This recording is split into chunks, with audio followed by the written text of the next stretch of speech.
Twilight trotted at a steady clip, head on a swivel to catch any sign of her friend's presence or passage. The cool, moist soil muffled her steps, and only the rustle of the hay that covered the path marked her movements. The apple's corn, she noticed with some awe, had grown more like weeds than produce this year, with the stalks easily towering to almost twice her height. The leaves were nearly as broad as her mane, and the ground beneath them lay in darkness, nearly as deep as nightfall.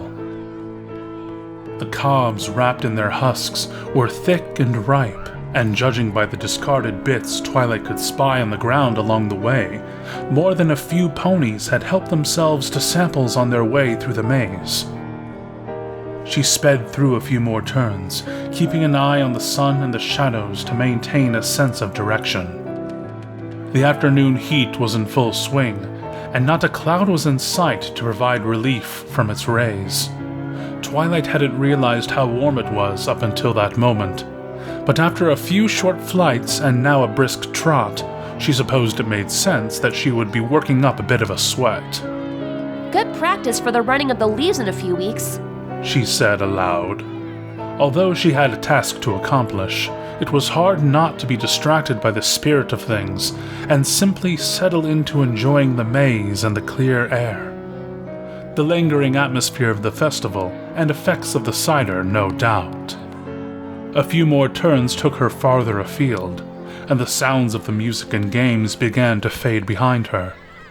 Once or twice she heard the rustle of hoofsteps 1 or 2 rows over, and she kept hoping to meet with another festival attendee so she could ask after Applejack. Somehow they always seemed to take another turn, though, and Twilight's paths remained empty. Soon, she found herself in a broad clearing where several passages met, almost resembling the shape of a lopsided star as they branched off in every conceivable direction. She paused, wondering which direction she ought to take. Which way would Applejack head first? She mused. Applejack was good at getting into other creatures' heads, anticipating their movements and how they thought when under stress. If Applejack was looking for a lost foal, she would be able to guess how said foal would behave. Perhaps taking increasingly random turns in a panic, trying to force their way out when really they were only moving as far away from the entrance as possible. Applejack, then, would probably have tried to make her way towards the farthest edges of the maze first, and then work inward, looking for the most remote corners a wandering pony could make their way into. With that in mind, Twilight decided to try a northeastern passage first, then fly over the rows if it turned out to be a wrong way later. She had just taken her first step when a flash of color caught her eye. A scrap of fabric peeking from behind a few hay bales left at the edge of the clearing. Curious, she stepped closer. There was something familiar about the color and pattern, something that made her think of... Applejack? There was a pony there, lying crumpled on the ground at the base of the bales. Its limbs were bent every which way, and though the shadow of the corn and hay obscured the finer details, she recognized the weave and pattern as one of Applejack's shirts, and as she stepped closer, she saw it also clearly wore a hat. Applejack!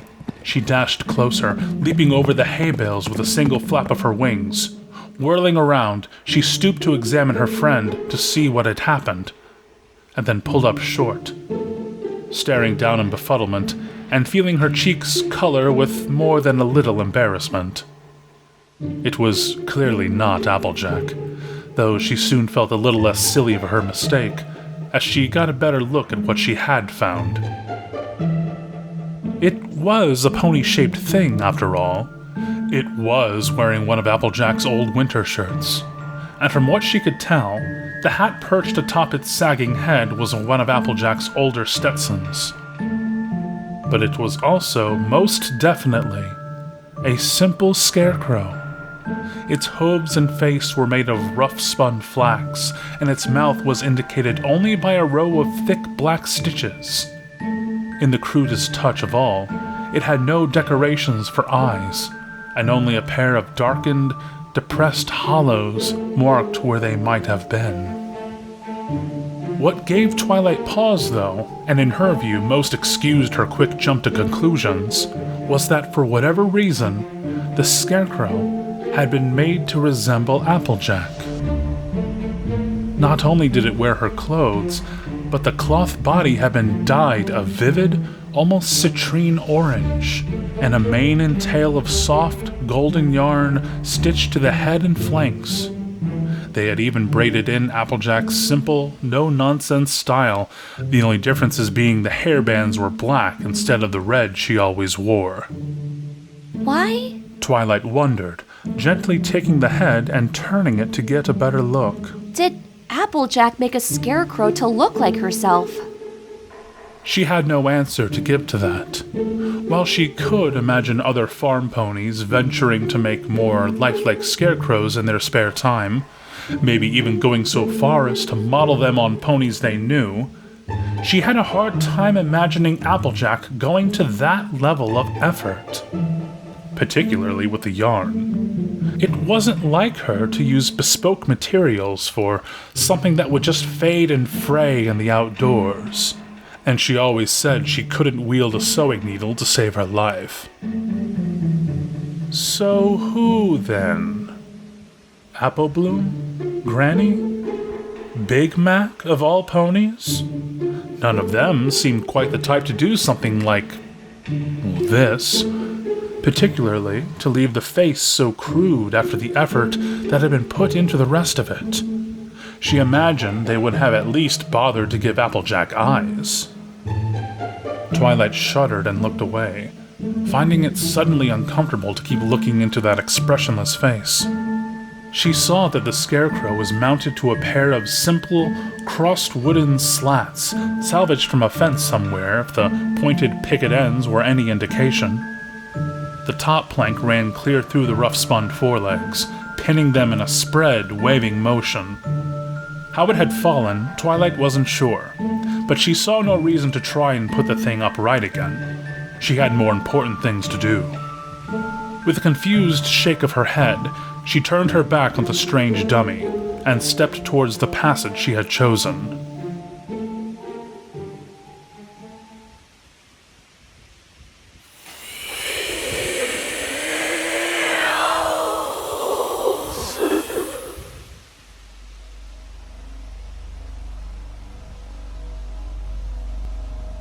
Twilight froze, ear twitching, and swiveling backwards at the strange, rasping noise.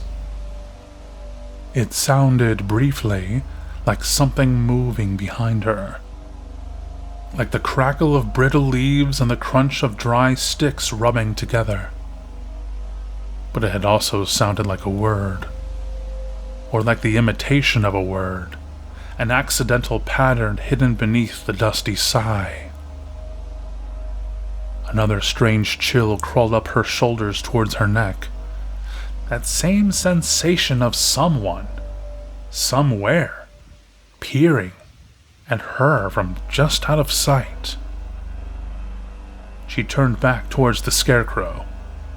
It lay where she had left it, and no pony else had come into the intersection.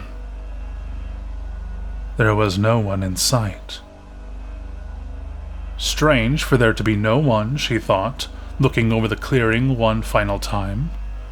It was a big maze, sure, but she thought for certain she would have passed one or two more ponies by this point. No matter, though. She had a search to continue. She rounded the corner and left the scarecrow behind.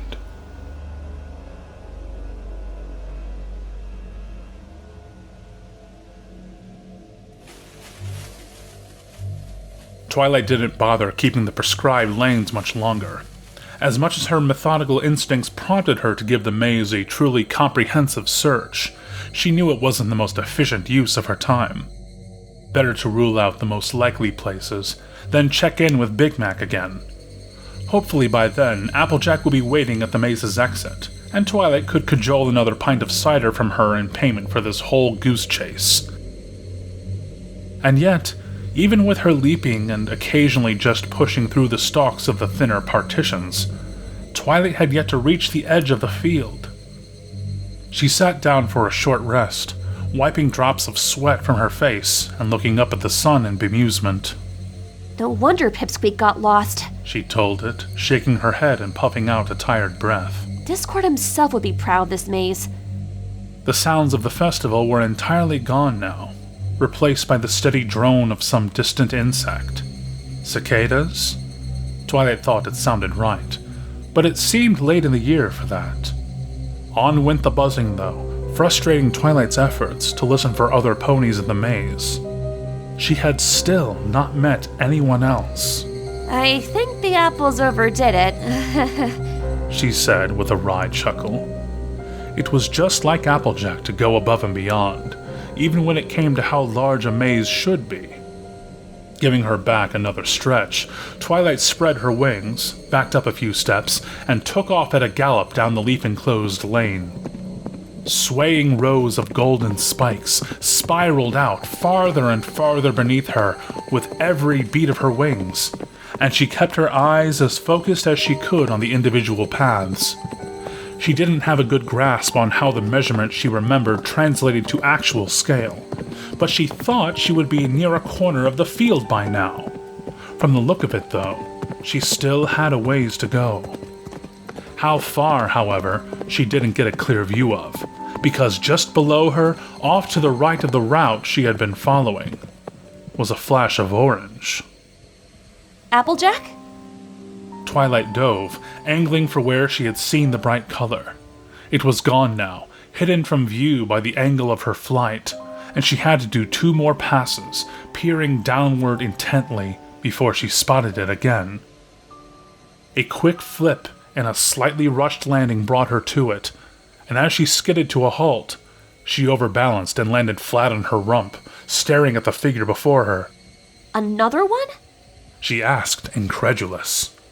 There before her was a scarecrow just at the edge of the path, posed as if sat on its haunches as much as Twilight herself was, though it slumped down low, the rod in its back forcing it to hunch.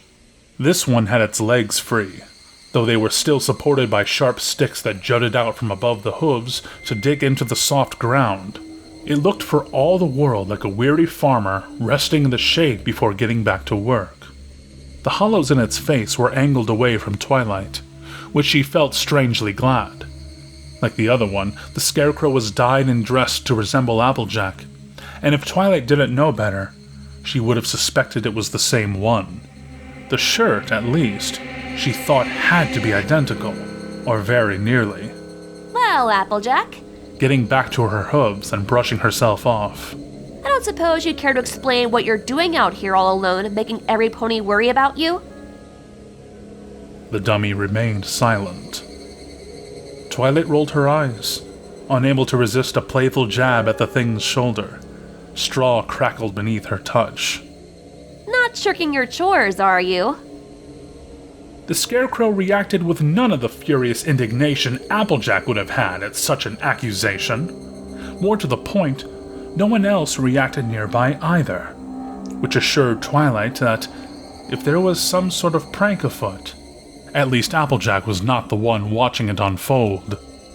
After all, the question of why there was not one, but 2 rather creepy replicas of her friend out in the middle of the cornfield remained unresolved.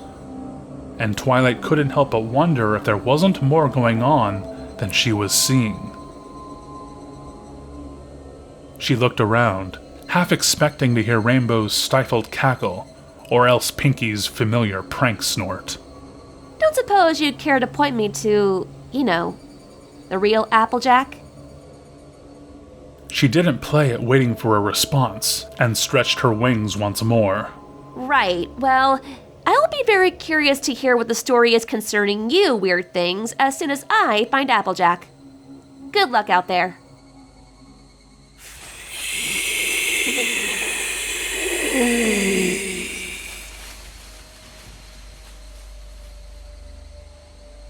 Twilight whirled, glaring down at the passageway.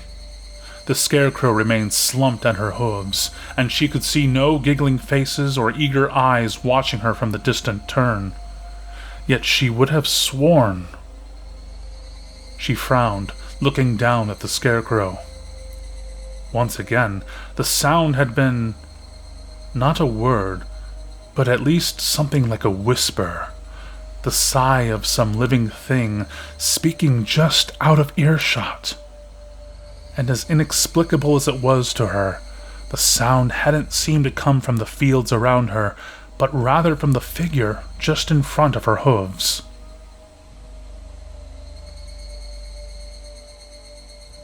She bent closer, putting her head down to examine the scarecrow's crude head.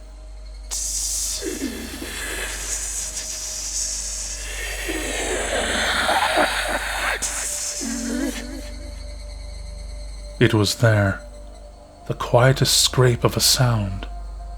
An insect dragging itself along a countertop could barely have been quieter, and Twilight wasn't even sure if she was really hearing anything over the droning all around her.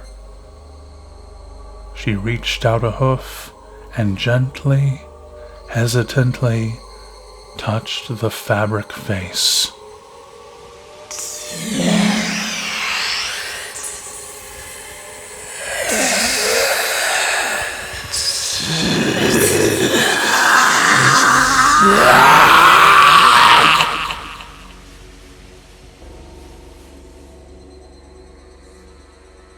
A cold feeling of revulsion filled Twilight's stomach, as though she had touched something not scratchy and coarse, but soft and spongy, yielding in the manner of wet, wormy soil.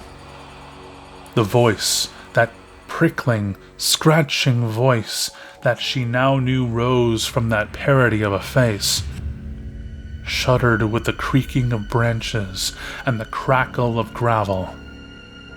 Worst of all was her certainty that at her touch, the sewn rose that stood in place of lips had twitched and stretched, as if the mouth that wasn't there had tried, feebly, to open. Twilight yelped and tumbled back, her mind going blank.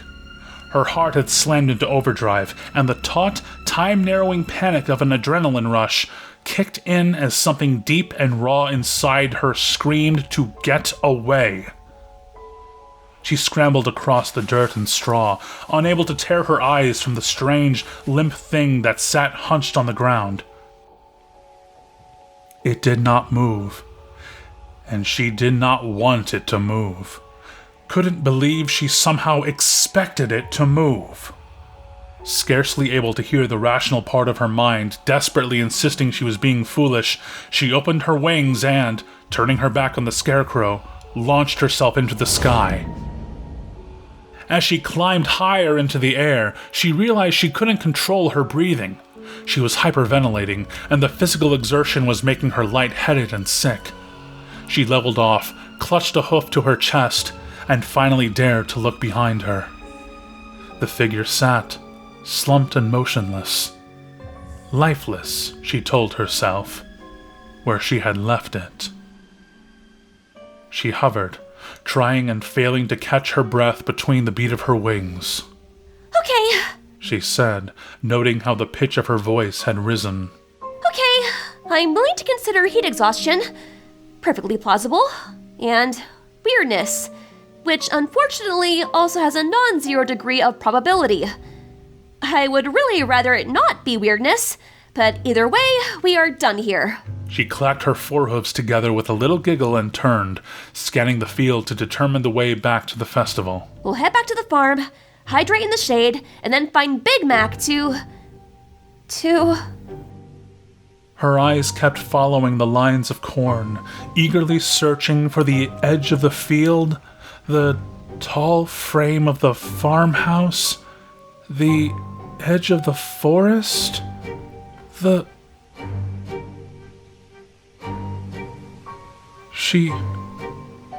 She scanned higher higher and higher still, looking across greater and greater distances. Her nervous grin pulled tight into a stunned, slightly wild stare, and one eyelid started to twitch.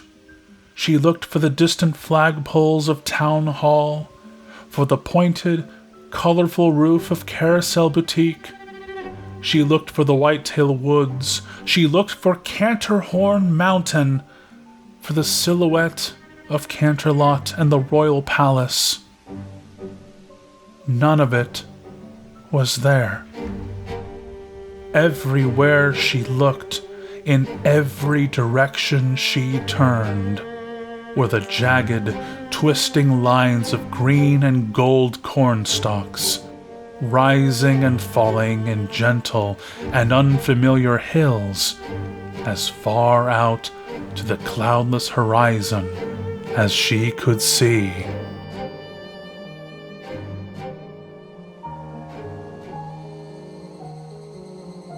Twilight sat with her back to the stalks, head down low over her forehooves, trying not to think about the thing her own pose was closely mirroring. She had landed in some path or other, though very deliberately one not connected to the place where she had found the second Applejack look-alike. There was plenty to deal with, and trying to address more than one crazy thing at a time would only serve to overwhelm her further. She took a deep breath, let it out, and straightened. Okay, Sweet Apple Acres is gone. Corn is everywhere, and judging by the lack of other ponies, this may have actually been the case for longer than I care to imagine. She tried to think back to when she had last noticed familiar surroundings. She hadn't been paying attention to the line of the forest as she leapt over the corn rows, or the sound of the band, or any other familiar markers. It had all been background noise to her, and her mind was filling in the gaps with assumptions and possibly false memories. All of which only begs the question, what precisely am I facing, or experiencing? She asked, tapping her hooves together. Possible options. Cerebral anomaly. A mental landscape overtaking my reality and pulling me inside. Can I be inside my own brain and still have a brain? Oh, I wish I read that treatise on paralayer dimensional constructs. She shook her head. Other possibilities. Well, a simpler option is I've simply passed out from the heat and I'm dreaming right now. That one would be okay. It would just mean I have to wake up, usually by scaring myself, which I've kind of already tried that. Still, it certainly seemed like a good explanation. She took another deep breath and wiped her forehead again, wishing she had brought water. It felt as though it was getting even hotter, though the many bouts of flying certainly weren't helping that. If only the corn provided more shade. She feared she was going to be sunburned before too much longer. Or, she continued, looking up at the sky with a grimace, magical alternate reality, which is probably the worst outcome, but also the least likely, so that's great news. She gave a short, mirthless chuckle. Unfortunately, the one common factor to all explanations is that, wherever I am, the rules of existence have likely changed, as evidenced by the limitless cornfield. But there are probably still rules. All I have to do is figure out what they are. She wished immediately that she had been carrying her saddlebags, or had any paper and ink with her. She would feel calmer if she could only begin putting things down, taking the first steps to ordering and rationalizing them. It wasn't impossible, though. It would be a bit magic-intensive, but she felt confident she could cobble together a chain of spells that would take the leaves around her, then shred, pulp, reform, and dry them into something serviceable as paper. Ink was harder, but she thought she could still figure something out if she really wanted. But before any of that, there was something else she needed to do. Spreading her wings once more, she took off and pushed herself back into the sky. She rose higher and higher through the heat-thick air, clawing at it with what seemed more force than should have been needed to gain altitude. She paused when she had reached a suitable height, giving herself a moment to just hover and let her breathing slow again. She was not quite so high as Cloudsdale would have been, but high enough that she could only make out the myriad and minute lines cutting through the fields below. When she had recovered, she let out a long breath, then puffed her chest out as wide and as deep as she could. She sparked her horn, and was relieved when she felt the familiar power surge almost at once. Wherever she was, magic was still present. Focusing her intent, she pulled in a huge lungful of the hot, dry air and, throwing her head forward, bellowed out in her best imitation of Luna's thundering, magically amplified voice. Applejack! In any other circumstance, she would have expected flocks of birds to swarm up from the fields in every direction. Down below, she could see the stalks of corn shudder and sway, a great shadowy ripple spreading out towards the horizon as the pressure wave of her voice bent them before her. Twilight flew in a slow circle, ears turning to catch every shred of possible sound as she watched the fields fall motionless again. No echo of her voice reached her, and she couldn't catch the faintest hint of any returning call or cry. She waited, circling 5 more times, but she heard nothing beyond the distant murmur of the insects down below. Applejack! She called out again. If you can hear me, yell back! Silence fell across the interminable land once more, and the field billowed in its wake. Set a fire! Twilight yelled, wondering immediately whether the green plants could be made to burn for any length of time without magic. Send up smoke! Call out to me, Applejack! Help me find you! Can you hear me? Applejack! Applejack! She murmured once more, letting the magic die away. There was only the feather swish of her wings, soft, dry, and repetitive, marking her place in the sky. She felt herself drifting lower, almost as though the sky itself were pushing her faintly but inexorably back down. A tiny dark speck beneath the infinite and heavy expanse. Is there any pony? She asked, her magicless voice sounding tiny and frail in her ears. For all the answers she received, she might as well be the only pony there had ever been.